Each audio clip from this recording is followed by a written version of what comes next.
नमस्कार। श्रीमद् भागवत गीता अष्टम अध्याय अक्षर ब्रह्मयोग श्लोक 2 अधिजज्ञ कथं कोहत्र देहस्मिन् मधुसूदन प्रयाण काले च कथं गेयहुषि नियता आत्मभि।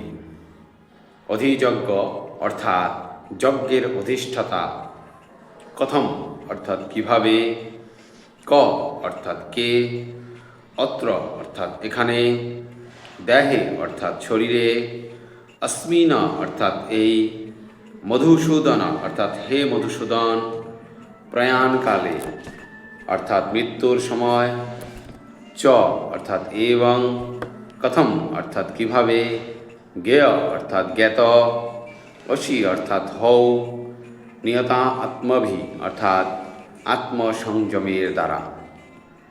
অনুবাদ: হে মধুসূদন, এই দেহে অধিযজ্ঞকে এবং এই দেহের মধ্যে তিনি কিভাবে অবস্থান করেন, মৃত্যুকালে জিতেন্দ্রীয় ব্যক্তিরা কিভাবে তোমাকে জানতে পারেন। তাৎপর্য: শ্রী বিষ্ণু ও ইন্দ্র উভয়কেই যজ্ঞের অধীশ্বর রূপে গণ্য করা হয়।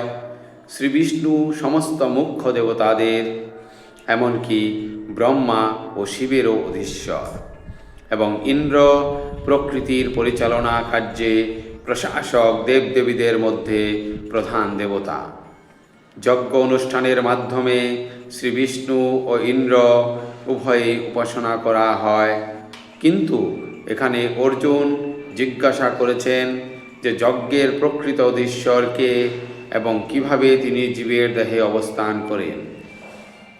অর্জুন এখানে ভগবান শ্রীকৃষ্ণকে মধুসূদন নামে সম্বোধন করেছেন, কারণ শ্রীকৃষ্ণ একদা মধু নামক এক অসুরকে সংহার করেছিলেন। অর্জুন কৃষ্ণ ভাবনাময় ভগবত ভক্ত, তাই তার মনে এই সমস্ত সংশয়জনক প্রশ্নের উদয় হওয়া উচিত ছিল না। তাই অর্জুনের মনের এই সংশয়গুলি অসুরের মতো। শ্রীকৃষ্ণ যেহেতু অসুর সংহার করার ব্যাপারে অত্যন্ত পারদর্শী, তাই অর্জুন তাকে মধুসূদন নামে সম্বোধন করেছেন, যাতে কৃষ্ণ অর্জুনের মনের সমস্ত আসরিক সংশয়গুলির বিনাশ করেন। এই শ্লোকে প্রয়াণকালে কথাটি অত্যন্ত তাৎপর্যপূর্ণ, কারণ আমাদের সারা জীবনে আমরা যা কিছু করি তার পরীক্ষা হয় আমাদের মৃত্যুর সময়। যারা নিরন্তর কৃষ্ণ ভাবনাময় যুক্ত, তাদের বিষয়ে জানার জন্য অর্জুন অত্যন্ত উৎকণ্ঠিত। সেই চরম মুহূর্তে তাদের অবস্থা কেমন হবে? মৃত্যুর সময়ে দৈহিক কার্যকলাপ বিক্ষিপ্ত হয়ে যায় এবং মন স্বাভাবিক অবস্থায় থাকে না। এভাবে দেহের অস্বাভাবিক অবস্থায় বিচলিত হয়ে তখন পরমেশ্বরকে স্মরণ করা সম্ভব নাও হতে পারে।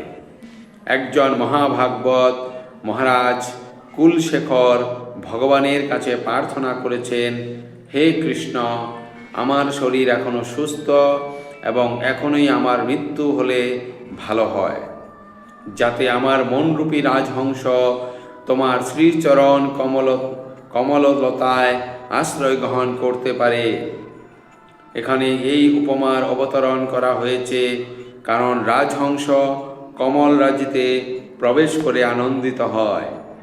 ক্রিয়াচ্ছলে তার প্রবণতা হচ্ছে কমল কর্ণিকায় প্রবিষ্ট হওয়া।